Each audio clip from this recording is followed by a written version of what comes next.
Македонија сепак ќе ја набавува руската вакцина Спутник. Премиерот Зоран Заев најпрво ја отфрли таа можност, еднакво како и за кинеските вакцини, повекувајќи се на членството во НАТО. Подоцна соопшти друг аргумент. Не ја набавуваат за да не дојде до вишок на вакцини, што доведе до низа критики и чудење во јавноста.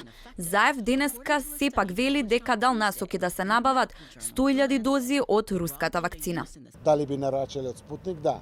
Дадов насоки како што ме информира дека има капацитетност од дополнителни 100.000, да се направи од таму нарачка. Значи се што постои од вакцина, направивме нарачки, договори, односно воспоставивме контакти, се со конечна цел да процесот на вакцинација не прекине и продолжи во предвидената динамика.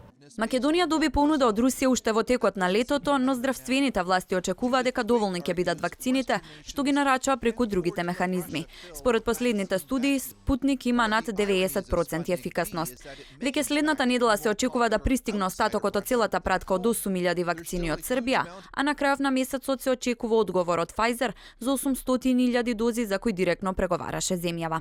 Од кинеските вакцини се чека да пристигнат 200.000 дози, а во март и првата вакцина преку Ковакс системот на AstraZeneca.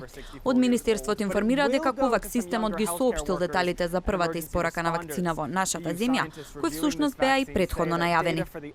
Од Ковакс информираат дека за Северна Македонија се предвидени меѓу 103.200 и 175.200 дози од вакцината на AstraZeneca, од кои околу 35% треба да пристигнат во првиот, а останатите во вториот квартал од годината. Според планот, вакцинацијата ќе се спроведува во 3 фази. Во првата предвидено е да се вакцинираат здравствените работници. Вакцинацијата во земјава започна на 17 февруари со првата пратка од 4680 дози на Pfizer, кои земјава ги доби од Србија.